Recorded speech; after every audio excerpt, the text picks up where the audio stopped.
warm welcome to everybody who's joining this fourth and final installment of our four-part webinar series on codeless test automation. I am Joe Kiriakos, CRO of Subject7, and I have the privilege of working with most of our customers on their test automation programs. Joining me today is Chris Hayes, our head of sales engineering, my technical better half and partner in client solutioning. And I'm going to add my favorite resident of the great state of Connecticut. Chris, you are almost the only person I know in Connecticut, but even if I knew a ton of folks, you would still be my favorite. So, well, thanks, Joe. So this is exciting. I mean, we're completing our four-part series today, and I see a lot of familiar names online. Many of our current customers, and as usual, we do want to start by thanking you for your support and for being part of the Subject7 story. I also see a bunch of our prospective customers on this call. Welcome to all of you as well. We're looking forward to helping you be successful with your test automation, and of course, to working with you on the production rollout of your Subject7 software. For those of you who are joining us for the first time to hear about Subject7 today, you missed some really good sessions that preceded this one, which, by the way, you can go back and rewatch at any time, and we're going to make that easy for you. But just to maybe kind of recap this little journey before we jump into today's topic. So we started off a few weeks ago by defining the basics of codeless test automation. And then from there, we dedicated a session to sophisticated testing. And so the idea here was really not to just go over the basics or things that you might do as you're getting started, but in essence, to show and to talk about how some of our most sophisticated customers are using Subject7 to create complex end-to-end tests, omni-channel tests, doing testing of localization, of course, doing a ton of data-driven testing and that sort of thing. And so from there, we went on to talk about how to scale up your testing with our included cloud. And so the whole idea there was understanding how you can use parallel execution to test faster, our reporting and our dashboarding capabilities, and really even integrating into your CI/CD and your ticketing. So today, as the fourth and final installment, we're here to talk a little bit about the day in the life of a Subject7 user. And there's a lot here that Chris is going to be talking about and showing today. But in a nutshell, they revolve around the benefits of automated testing. And I'm going to sidebar here for just a second. And I guess if we have time later on, we may even try to delve a little bit deeper into this. But, you know, many of you are thinking about what your current testing looks like today versus how it may look different in the future. And those are really kind of the foundations of a business case. And a lot of times that quantification or understanding those differences are the things that you need to know when mapping out, you know, how am I going to embrace software? So we're going to go way deeper into all of that stuff. But before we get started on that, just a couple of quick housekeeping items that I'll mention before we dive deeply into this topic. So this meeting is being recorded and it's being conducted webinar style. So your manner of interacting with Chris and myself will be through the Q&A. We do have quite a few folks online today, and we have saved, I think, about 15 minutes or so at the end to answer questions. In some cases, we'll try to group those questions together just so we can answer them all efficiently. Where possible, and certainly where time allows, we may even try to demo the capabilities that are aligned with the questions that you're asking. So we'll do as much of that as we can. Obviously, that's where the rubber hits the road here. Many of you that have joined us today will notice that some lucky guest is going to be awarded a $100 Amazon gift card today. Just to give you a heads up, that award is going to happen at the end of the session, right after the Q&A. So for privacy reasons, the winner of the gift will be contacted via email after this meeting concludes with instructions on how to claim the prize. So please be monitoring your email after this meeting for an email from Subject7. So with all that said, I'm going to get us kicked off, and I'm going to play Captain Obvious for just a minute, which is a role that I'm used to and I'm good at. And I'm going to ask the somewhat rhetorical question of, why are companies being driven to automate their testing? And specifically in that context, how codeless automation and unified automation is kind of filling a space that previously existed with a collection of different tools, could be homemade frameworks, and certainly different silos of testing teams. Some that may be focused on functional testing, others on accessibility testing or load testing and other types of stuff. And so we all know the reasons why we have to test. And I'll be funny about this for just a second. So, we're consistently well, I say constantly under pressure to speed up, right? But speed up, but don't miss anything, right? And get us those results really fast, but don't just test the happy path stuff, like really get into the details and test all the edge cases too. And no, did I mention like, I want all of this faster, right? This is the sort of seemingly impossible, or you could even say opposing goals that automation aims to solve. But the challenge is finding enough automation experts to build it all and maintain it and have it make sense from a financial perspective to the organization so that it can be funded and so it can be a sustainable program. And that's really why we created Subject7 and why we've stepped into this gap of sort of tools and frameworks and silos to help teams to accomplish more and really to upskill our users so that they can take on the next generation of automation challenges. And so to address that question of why teams embrace codeless automation, it's all about, obviously for the organization, improving the critical business function, but it's also about how that improvement relates to improving the lives of our users. And I mentioned the upskilling already, we're going to get deeper into that, but helping an organization, meet its financial and its business objectives. And those are things, and this is where I'm going to hand over to Chris in just a second, those are things that we can really quantify if we understand how people are working today versus how they may be working in the future. And again, stepping into this life of a Subject7 user will help to provide a bit of a glimpse of that. And that's really what Chris is going to talk about. So Chris, I don't know if you want to add any more pretext or context to it than that, but I mean, that's kind of our premise here, understanding how we're working today versus how we're going to work in the future, how our capabilities are going to help us to more easily attain our goals. Chris, I don't know if you want to just jump right into I think that was great, Joe. And I think kind of, for me at least, kind of the goals of this last set in this webinar is we typically get to a point with potential customers and even our current customers where, obviously the benefits of automation are obvious and are vast, right? But then there's also challenges that come with it that you kind of alluded to, right? And so a lot of what I want to talk about today are things like maintaining your test cases, right? If you have a really large scale of test cases that you've created, and it's great now. Every time we push something to dev, it's going to automatic. CI/CD is going to trigger off all these test cases, right? Everything's great in terms of what you would want, from a DevOps perspective. But now something about the application changes. There are some difficulties at times if the tooling isn't able to handle that type of scaling and maintenance of your test cases, right? And so we oftentimes, when you and I are given demos or whatever it might be, once it gets to a point where somebody, kind of sees all the capabilities of Subject7 and sees the benefits, and not just Subject7, but, in automation in general, right? Then it's like, okay, but our organization now is going to have these challenges. And so our goals here today are just to kind of talk about some of that to see how that can fit into, testing teams and, our the people on the webinar today and watching it later on, just how that might fit into their team. So those are kind of the goals for today. And I think you addressed all those nicely. So yeah, thank you. Awesome, Chris. Perfect. Over to you, man. Let's get this thing kicked off. Yeah. Okay. Yeah. So I will share my screen here. Joe, can you confirm you can see my screen? I can see perfectly. Thanks, Chris. Okay. I always have these fears that I'm going to give the first 3 minutes of a demo and everyone's just looking at my face. All right. So specifically things that we're going to look at today. So and kind of the structure of the demo. So we have just, a number of things that are, all kind of under this veil of helping, as you have a scaled up set of tests in Subject7, right? So I'm kind of looking at this from the perspective of like, okay, we're, as a team, we're 6 months, 12 months, 3 years into, a really high quality automation practice. What's it going to be like to maintain test cases in Subject7?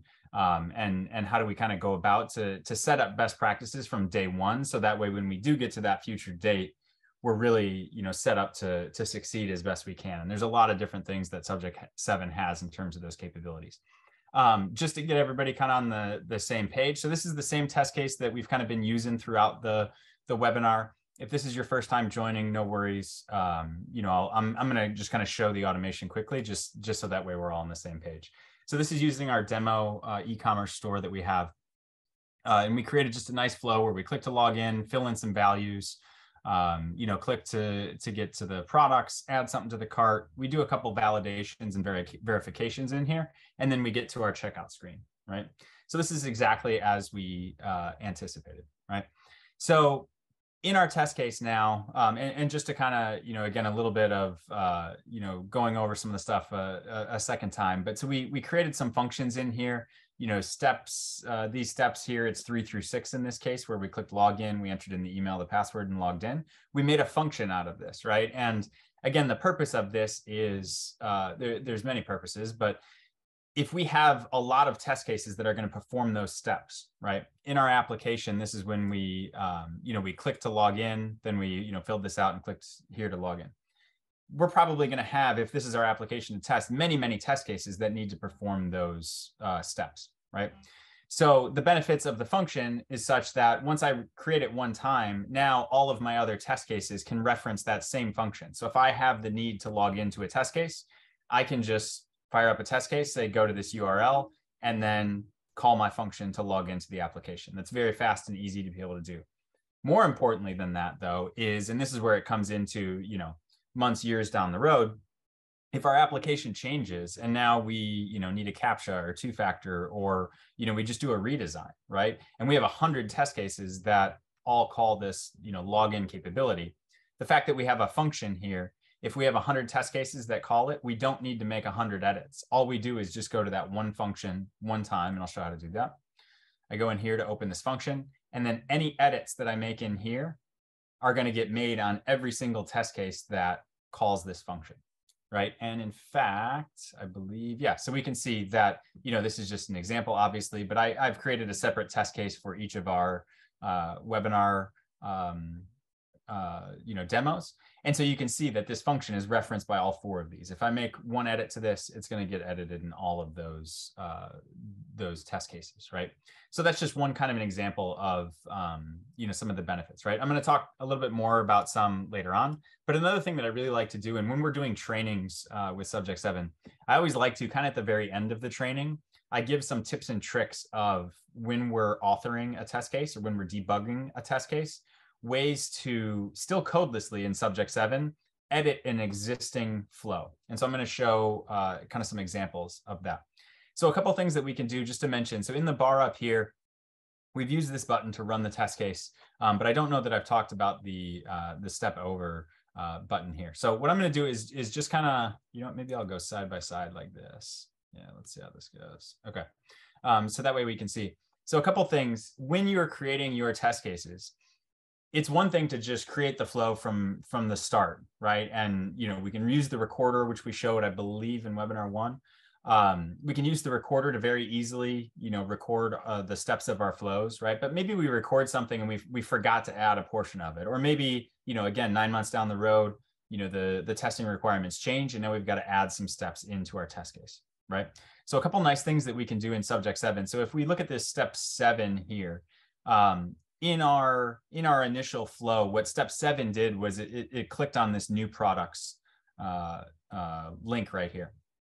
In Subject7, if I want to run my test case from the middle of the test, right, where I don't want to have to stop and start completely over from scratch, I can click on whatever number of step it is that I want to run from. So I can click the number 7 here, and this is now going to allow me to run the test case from here.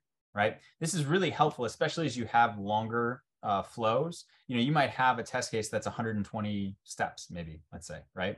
And maybe it takes, you know, 3 minutes to run through all those steps, or who knows, maybe it's only 30 seconds, right? But even at that, when you're debugging and creating your test case, you're going to want to be able to debug in such a way that you don't always have to run it all the way from the very start. So I'm going to show, this is just going to be just a simple example. So I clicked on this number 7 here. This turned green to let me know that I'm going to run the test case from here. And now I can click and we can see that now the test case is going to run from step 7, right?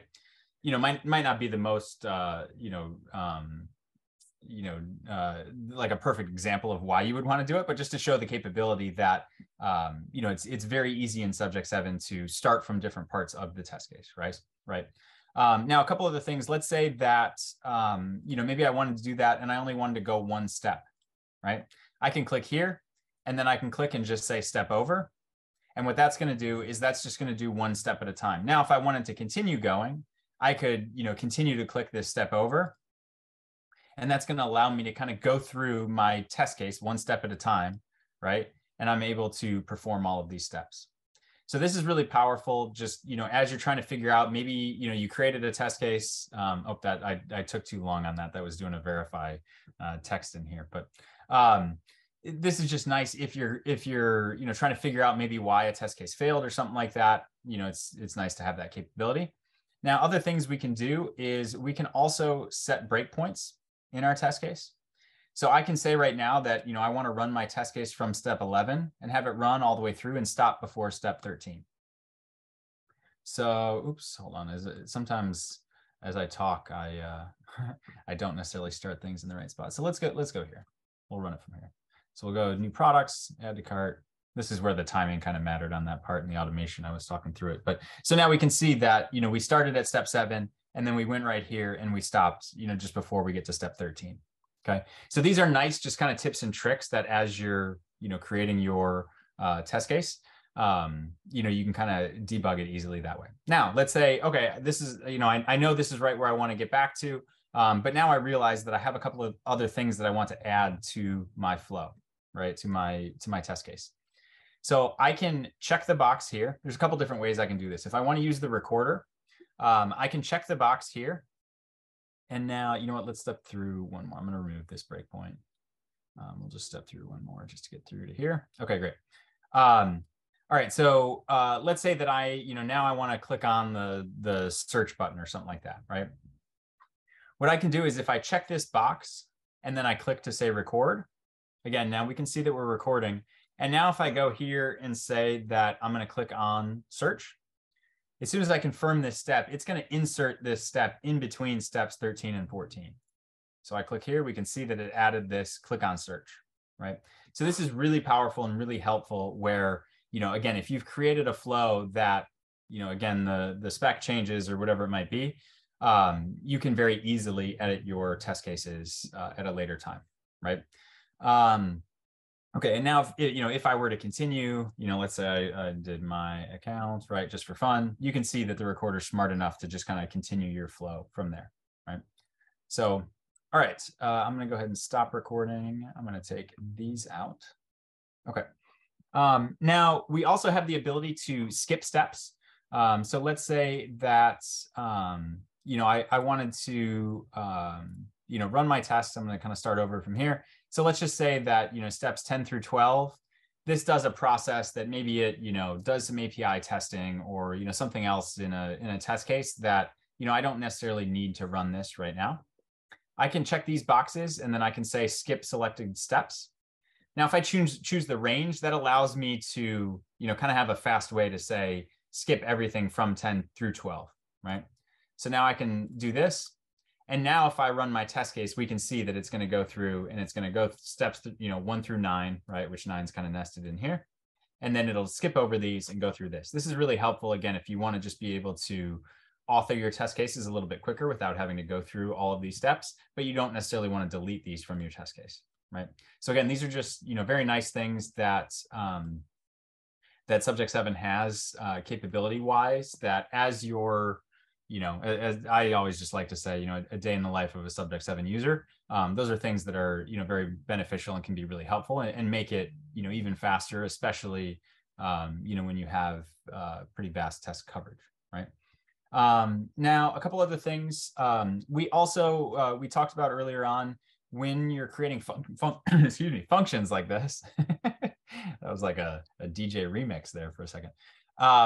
When you create your functions, it kind of does like a nice accordion kind of thing here where it like folds up the steps in your test case.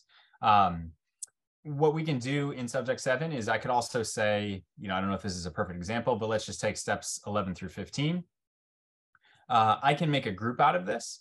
And what this will do is this will fold up these steps. Again, maybe it's not something reusable, so I don't want to create a function out of it, but it'll fold up these steps. So I can say, let's just call this the checkout process. Okay. And this is going to create a group called checkout process that now I can open and close like this, right? This is really, really beneficial you know, as you start to get longer test cases, you know, like we have the ability obviously to scroll up and down the page in Subject7. So, you know, we can see what this looks like. You know, if this was quite a bit longer, we'd still be able to scroll, but it's just nice to be able to have a quick way to do this, because then you can see, you know, as you're doing complex end-to-end tests, you might have, you know, kind of a startup phase where you're prepping a database, right? You make that a group, and then you're going to navigate to the URL. You're going to perform some, you know, UI, you know, sort of functional steps, right? Maybe you make that a group. Then you're going to make some database calls, right? You can kind of start to chunk these off into modules that make it very easy to manage the test case as they get, you know, really, really long, right? Because one of the benefits of automation is being able to perform, you know, very long, you know, end-to-end flows efficiently, but you need to be able to, you know, kind of see the visuals of it as well. So, all right. So that's, you know, kind of in a test case, when you're, you know, when you're kind of debugging your test. Those are some of just the tips and tricks that I like to save. I always save those couple things for the end of a training, because, you know, as we train our users, you know, it's like everybody's excited to now go use Subject7, and those are just nice little tips and tricks to have. So, you know, being able to check the box here, and, you know, when you're in the process of debugging your test case, you can then turn on the recorder and insert a test step there. Running your test case directly from here is really nice. And then one other thing that I'm realizing I failed to mention, you always have the ability to hover over here, and you can add a step before or after if you want, right? So you certainly don't have to use the recorder to create steps. If you have steps that you know, happen to know, maybe you want to, you know, call the login function or something like that, right? I can just say call webinar, and then it's going to pull up my login function. So that's just a quick and easy way to add steps before or after as well. All right. Okay. So now some best practices things. So as you're, you know, kind of thinking about your applications and your, you know, testing environment and teams and that kind of stuff, just a few things to mention about some of the capabilities Subject7 has. We have what we call our project management in Subject7, which what this does is it allows you to, this is just a demo account. So we, you know, we just kind of have demo projects in here, but the projects in Subject7 allow you to create different named projects. And then in that, you know, let's say you have 3 different applications, right? We'll just call them application 1, 2, and then demo for whatever reason. So maybe you have some testers who want to create tests against application 1, and then others who want to do it against application 2, right? If you create separate projects in Subject7, this allows you, you know, when you're, I'll just add a step here. If I go to, let's just say, call a function, right? If I go to call my function, you know, maybe I don't know exactly what it is or the naming convention. I might not want to have to sort through, you know, hundreds of different functions. And so if you've split them up into your different projects, when I'm in application 1 project, right, I'm only going to see the functions that apply to application 1 here. And then likewise, if I'm in application 2, I'm only going to see the project or the functions that apply to that project, right? Now, we do have the ability to have some inheritance where you can also create artifacts in the common project in Subject7, which means they're going to be visible to all. They'll be, you know, visible across all projects. So we certainly have that capability, but it's just a nice thing in terms of best practices. Again, as you start to get more and more tests and functions and locators and database connections and API connections, all those types of things, it's nice to kind of keep them a little bit more organized that way, right? All right. One other thing that, and this, again, I'm kind of purposely jumping around to a bunch of different things, but just keep in mind that all of this is, you know, kind of with the thought of, you know, okay, this is great. There's a lot of capability. It seems like it's easy to create test cases and, you know, unified codeless. I get all of it. You know, how's that actually going to work for us when, you know, we start to use a tool like this? So this last, you know, series or section of the series in the webinar kind of hops around to a couple different things, but again, hopefully it's all, you know, helpful to see. So in your test library, you're also able to organize your test cases in different folders. So we can see here that, you know, there's the home folder. I have a folder for webinars here. I could create a subfolder if I wanted. So I could have webinar, subfolder. And then, in there, then I can create my test suites and test cases. And if you remember, the test suites are that way you can have a collection of test cases that you want to run at scale. It makes it very easy in that drag and drop interface when you're creating what we call an execution set that I think we covered in webinar 3. But also in the folders, what's nice about this is in our dashboard, and I don't know if I have great examples here, but we have the ability to create graphs and different reports based on based on your folder. So here I'm able to create a graph for the webinar. I think this is just showing the last 8 days or something. Yeah, so we don't have any of the runs from the most recent webinar. But this would show me a pass rate percentage over time. So it's sort of a time series plot of all of the test cases in that folder. So it's another nice thing to just kind of consider, right? All right.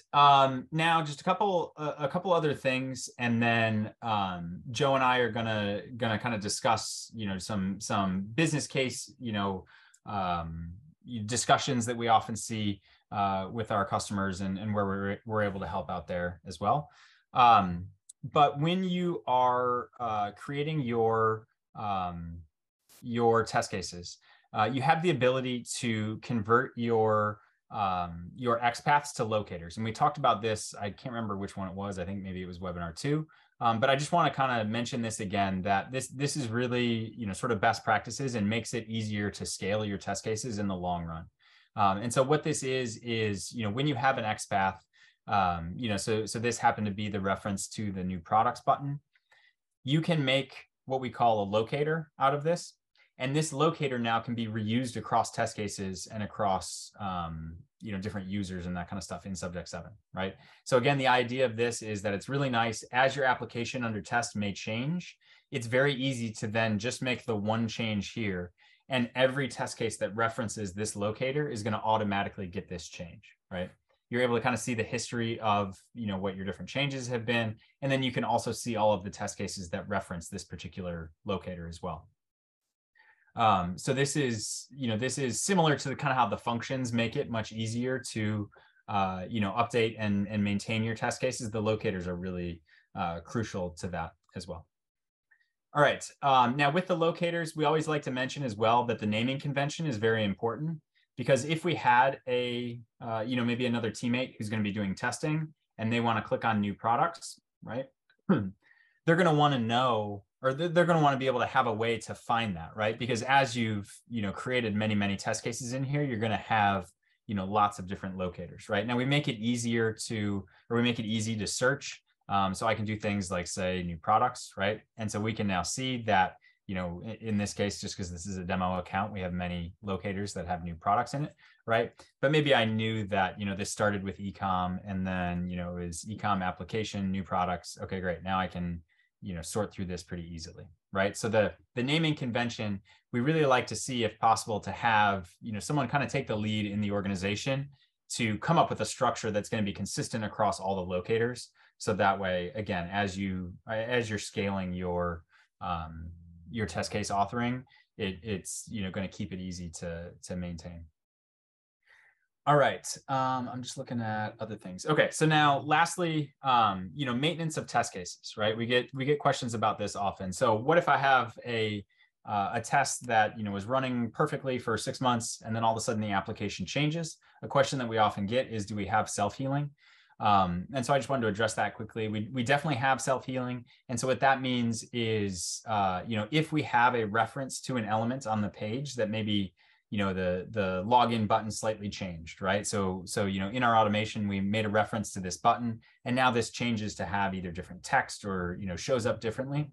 Subject7 has, proprietary capabilities, of AI and machine learning and that kind of stuff to kind of learn your application. So that way, if that locator fails, if that attempt to reference that element fails, it's going to try and see if it can self-heal that. And many times it will, quite often it will. And what that means is your test case is still going to continue, right? So it's going to get to the point where we have to click this login button, but this time something changed about it. So what's going to happen under the hood is we're going to try and see if we can locate what your intent was to, what button you were intending to click on there. If it does, it's gonna continue the test case, and your testing will still continue, and theoretically the rest of your test should pass unless there's a bug in your application. So the rest of your tests pass, but then in your reporting, it's going to say, self-healing was required to locate this element, right? And so I'm going to go in here, and I'm just going to say webinar. Let me see. Let's choose this one.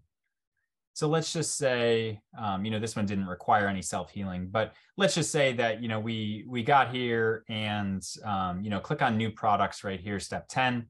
Let's say that I got a message here saying that, this required self-healing for this part to pass, right? What I could do is I could just click on this, and you can see it takes me right to my test case and takes me right to the point in my test case where we had that self-healing issue, right? Now, the beauty of this, I just say set breakpoint here. I run this test case. So all that we kind of, we're building on from the start of this. Now it's going to take me right here. I'll move this to the side so we can see. It's going to pause. And so now I can go and I can look and see, all right, this locator here no longer works. This was the XPath, right? So I have a couple options. Now I could go back. I could use the recorder, right? I could use the recorder. I could use, check my little checkbox right here, use the recorder, re-click on this, and then whatever XPath I got in there, I can now just update it and update this XPath. And again, every test case that references this button is automatically going to get that and immediately going to get that updated XPath, right? So this is really, really powerful. And this is something that we appreciate you guys sticking through for the full series of the webinar, because, in a very short demo, it's hard to kind of demonstrate these pain points that exist in automated testing, right? But these are things that really are going to make a difference to your team and your organization and allow you to reap the benefits of scaling your automation, but still be able to maintain it with, the teams that you already have in place, and maintain it in a way that's codeless, very easy to do. And you can see the efficiencies within Subject7 of how easy it is to just, click right from the results. It takes you right to that test case, that exact spot. And then you can very easily just edit this one thing. And that's going to, make it that all of the references to that button are going to be fixed right away, right? So, okay, so that was self-healing. And one thing that I always like to say about self-healing as well, and I have to kind of dance around this a little bit. I'm not actually going to dance for everyone's benefit. But with Subject7, the XPaths that we create with our recorder, if you do use the recorder, are very, very, very robust, right? So there are some tools out there and other things that really, really tout their self-healing because they have to use their self-healing very often. And what I mean by that is if you don't create a really robust initial reference to your elements that you're going to interact with in your automation, then guess what? You're probably going to have failures in your test cases that are going to require self-healing, right? And so I just always like to mention that in Subject7, yes, we do have self-healing, but because the initial references that we make are so robust, it's much less frequent that that's a necessity, right? So if you're doing research and looking around and you see, wow, everybody's touting self-healing so much, and Subject7 maybe doesn't quite talk about it as much, it's because, quite frankly, we've gotten the feedback and we've seen from our experience with our users that it's probably needed less often, and we like to think that's a really good thing, right? It's sort of the ounce of prevention is a pound of cure. Did I do the math right on that? Maybe it's metric. I don't know. Anyway, I think I said that right. Hopefully you guys get what I mean. But okay, all right.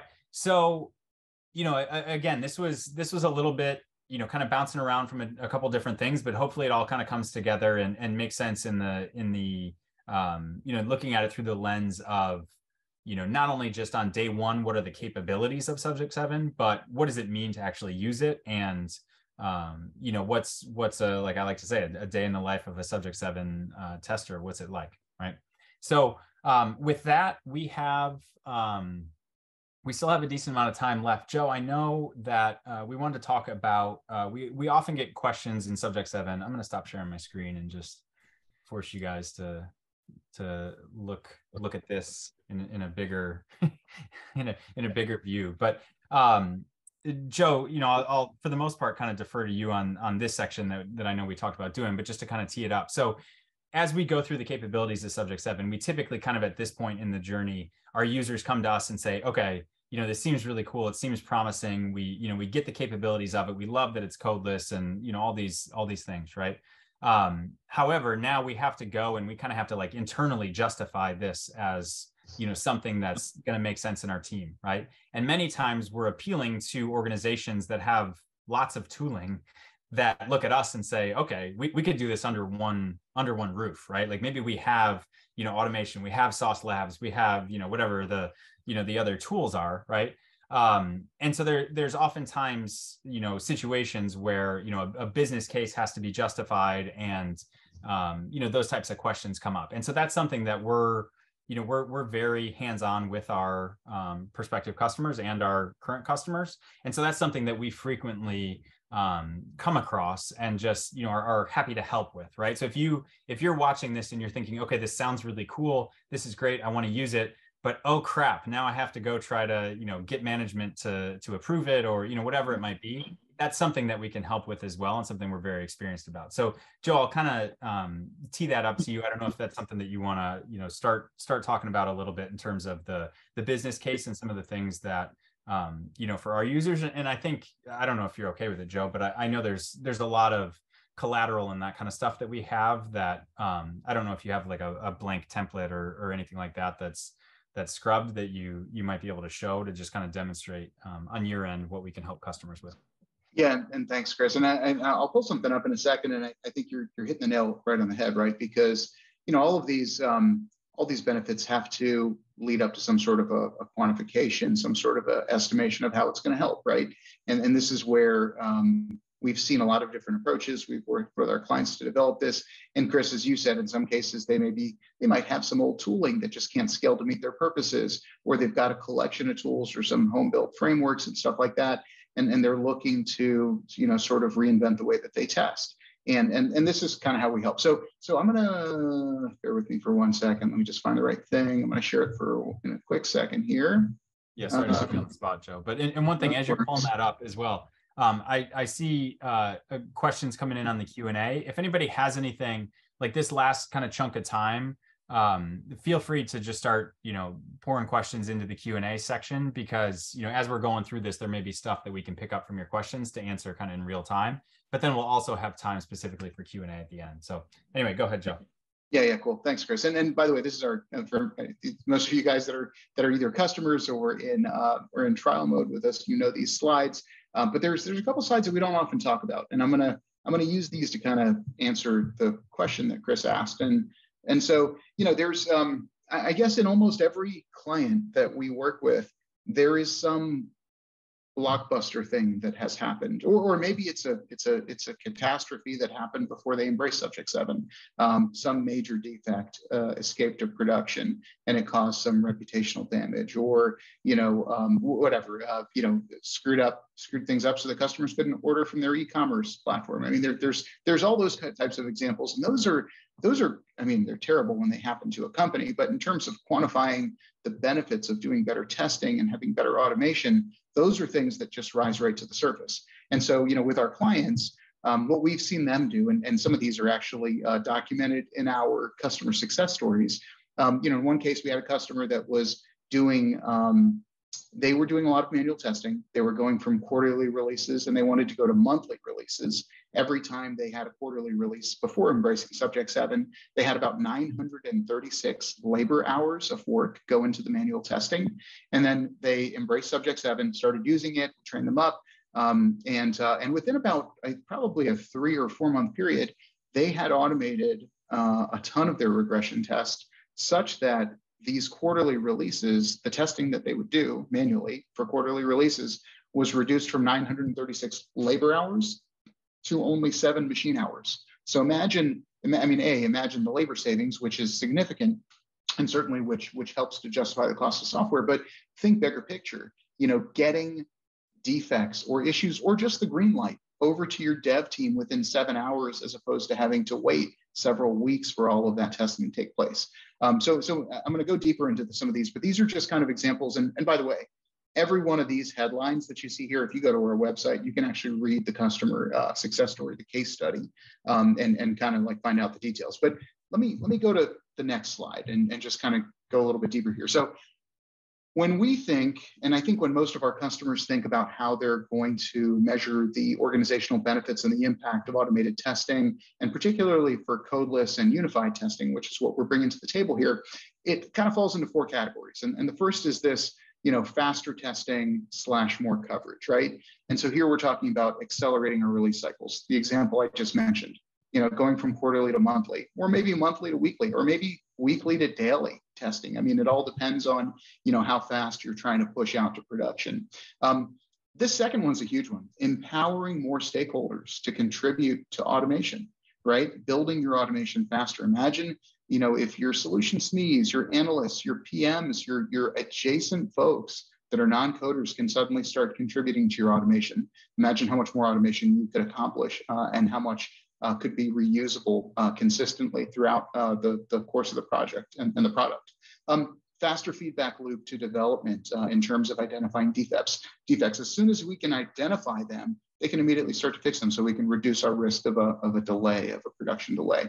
And then more incorporation of test data and test scenarios. So a lot of what Chris showed in webinar 2 was all about how we can use data-driven testing, how we can literally take one test case, run thousands of types of data against that test case. I mean, imagine if a person was trying to run thousands of data points across that test case to do edge testing, to figure out what's going to break things, to make sure that from an end-to-end perspective, things work okay. We can automate all of that stuff, and we can do a massive amount of testing quickly. Second major bullet, improved productivity and team upskilling. So, shifting from manual to automated testing is a big deal, but being able to do that with current resources, right? So not having to go out there and hire a bunch of highly skilled developers, which, by the way, are hard to find. And as a lot of companies have learned, they might hop around. They might be with you for a while, and then they may go somewhere else, and then you're stuck. So, by enabling this stuff to happen codelessly and more people to contribute, we can take our existing resources, we can automate more. And then, from a business case perspective, we can even avoid future headcount growth while we reinvent or accelerate our testing practices. Chris touched on this, and I think this is a really big deal. The whole concept of tools consolidation, and I'd even pair that a little bit with infrastructure reduction. So, if we've got 7 or 8 different tools that we're paying for today that allow us to do all of our testing, what if we could reduce that to 2? What if we could reduce it to 3? Maybe it could even be 1. So those are a lot less tools you have to pay for, a lot less tools you have to maintain that you have to keep people trained on, right? So by eliminating that, we can sort of have people standardized, and getting to the last point here, we can reduce our tool silos. Imagine if I was using 1 or 2 tools and I needed to divert resources from one project to another. If it's all the same tools, everybody becomes a little bit more flexible. The organization has a lot more agility. And then, reducing the infrastructure cost or the maintenance burden, or even it's really the orchestration of all this stuff so that you're not wasting money on AWS or Azure or whatever else. And then the last one, and this one's the hardest one. I mean, I put this in there just because it is important, but it's very hard to quantify in some cases, in almost every case, I think. How do you quantify fewer defects escaping to production? I mean, if you've had catastrophes in the past, you might be able to draw from some examples. You might even be able to look within your industry. There was a famous story, gosh, it was years ago. An airline mispriced their airline tickets online. Somebody screwed up as they were maybe merging in a product catalog or a pricing catalog, and people could buy a first class ticket to somewhere in the world for like $500 versus $5,000. A decimal type of an issue. So those are big deals if you can find them and use them to sort of justify the potential cost of a huge misstep. But really, I mean, reducing organizational and reputational risk, risk of customer loss, customer impact, those are all things that every company is thinking about, right? I mean, we would be remiss if we didn't think about the fact that why we test is to ensure that we have quality. And by ensuring quality, that keeps us competitive in the marketplace. That allows us to grow. That allows us to maintain our customers. And you guys know us at Subject7, and Chris and I are talking about this all the time. I mean, and our tagline, quality is a culture, right? I mean, like it starts and it is only successful when it is adhered to by everybody. And so I really do think that organizations that have that view of quality probably can look for those examples and find those examples a little bit better. I'm gonna pause here. And Chris, I don't know if you want to maybe add anything to this. I mean, we were just on the phone earlier today with one of our customers, prospective customers, talking about this very same thing. And so it's a little bit ironic that we're kind of talking about this right now. Yeah, no, for sure. I'm smiling thinking about that. One thing just about the quality side of things, Joe, that I'm seeing some names on here who may smirk when I say this, but as we go through the process of whether it be initial demos or, if there's a proof of concept or, even just early on in onboarding and training and that kind of stuff, we really are sticklers for helping to share what, from our experience, from seeing many users use the tool, are going to be best practices, right?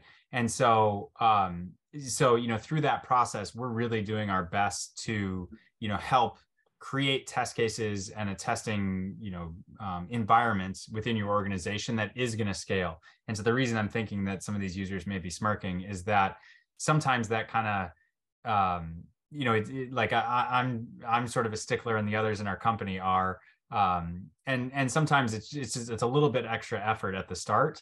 But for us, we know that it pays such big benefits in the long run that, again, it is really important to us. And so again, those aren't hard and fast rules, but just to prepare you that if you do, end up, making a decision to either start with us or a POC or whatever it might be, that's something that's really important to us is trying to, kind of transfer as much knowledge as we can in terms of best practices.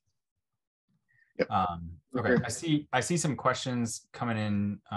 Joe, I don't know if did you have more on, business case and that kind of stuff, or is it all right if we start jumping into some of the questions coming in? Let's take the questions and maybe we can, on this in the course of those questions. Okay. All right. I'll start. And then not a question, but great job, Joe and Chris, illuminating. They must be talking about Joe's head. All right. How long is the trial? How does the license work, and is it for concurrent users or named users? Yeah, so we have a POC. Sorry, Joe, I had to get one shot in, right? It's illuminating. No. So we for the trial, so we do offer a POC, a proof of concept. We treat that kind of like a mini project where we are very hands-on. We'll do somewhat of an orientation of sorts to get your team so that way they're able to take a deep dive.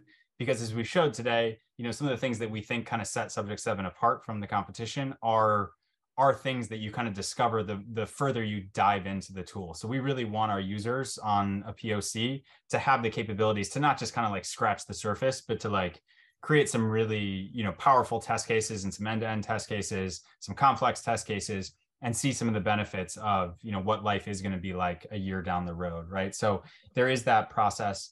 How much time to ramp up for training? We get this question all the time. There's so much capability in Subject7 that there's a lot of variability with that. Like if your team is only going to be doing, web testing, let's say, right? That's different than a team that, has all these other components. But that being said, within, a couple days, we typically have training sessions that, it might amount to maybe 8 hours of training or something like that total that we can, break up over a couple of days if that's helpful for your team. But then at that point, our users are extremely proficient, and everyone in the team is, kind of from day one creating really impressive test cases, I got to say. There have been some very, very cool test cases that have come out, like 3 days after somebody first got their license. So it's very quick from that perspective. Joe, I don't know if you got more to say on that. I was just going to add one quick thing to that, and this is a question we get asked a lot, which is, in what form does the training take place? And I can tell you this, I mean, like, our customers range pretty much almost every type of firm you can imagine, from e-commerce to government agencies, some that are working on sort of more classified stuff, and others that are portals that American citizens might use, customers that are testing their ERPs and that kind of stuff, and pretty much every type of user. So what I want to mention about our training is that it's always customized, right? This is not one size fits all. We are not sending you a manifest of 2,000 training videos that you could watch if you ever would get to them. We don't have 2,000 training videos. That would be a real pain in the ass to make, just being very honest. What we do though, and the reason that I think this works so well is that we take the time to figure out, what are your goals? Like, what are you trying to test? Where do you need to start? Where are you at right now? And where do you need to get to?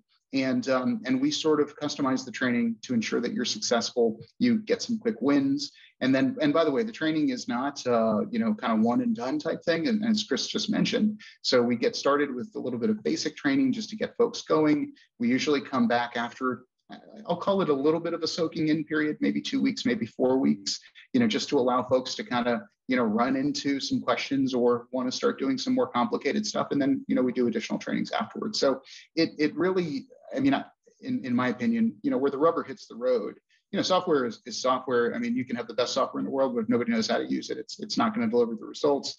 I think we do have the best software in the world when it comes to test automation. But in addition to it, we really do kind of lock arms with our customers to make sure that they're going to be successful using it.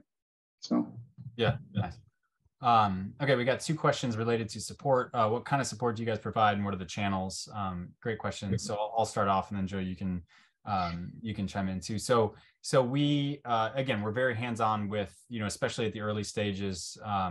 But so then the different channels are so there's unlimited support theoretically, right? And the channels for support are we have a ticketing online portal where you can submit tickets to support, and then we'll very quickly, a member of our support team will get back to you either with, again, it could be, wiki articles that we have online.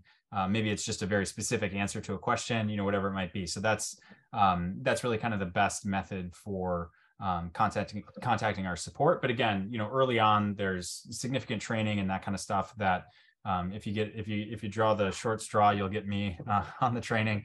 And then, we make sure that you guys, again, are able to satisfy whatever business needs you have. Joe, do you have anything more on the support? Yeah, I'll add this. I mean, and from within the Subject7 application, I mean, and those of you who are users and have tried it out and stuff like that, there's how-to guides. There are quick reference guides. There are guides that would tell you how to use any one of our automation commands. And in most cases, there's examples, and in even some cases, there are short video clips that would show you, like, hey, here's how you might use it in one case, right?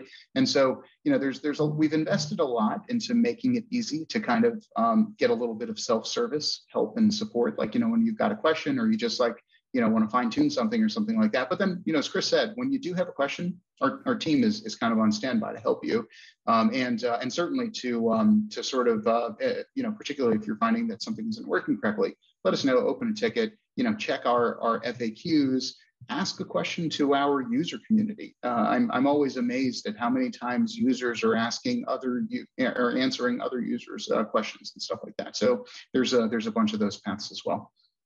Yeah, and one other thing that I'll mention as well is we often have teams who are adopting Subject7 and now are either moving from manual to automated, or maybe it's an automated framework or whatever it might be, right?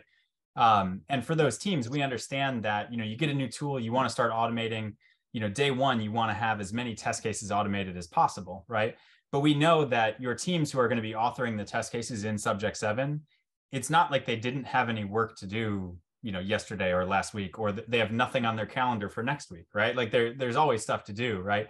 And so we have what we call our acceleration services, or sometimes we call it our professional services, where if it's something that you're able to kind of define the test cases that you may want to have, you can say, hey, we've got 200 test cases that we want to have automated as soon as possible, and as part of our professional services, you can get a chunk of hours essentially of Subject7 experts basically creating these test cases for you.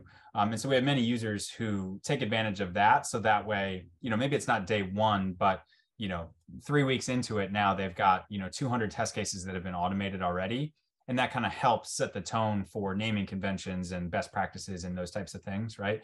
So, it's kind of along the lines of support, but if you're thinking of the process of, onboarding and how do we start up with Subject7, that is a possibility that we an offer that we provide as well. Thank you, Chris. That's a great point. I'm so glad you mentioned that.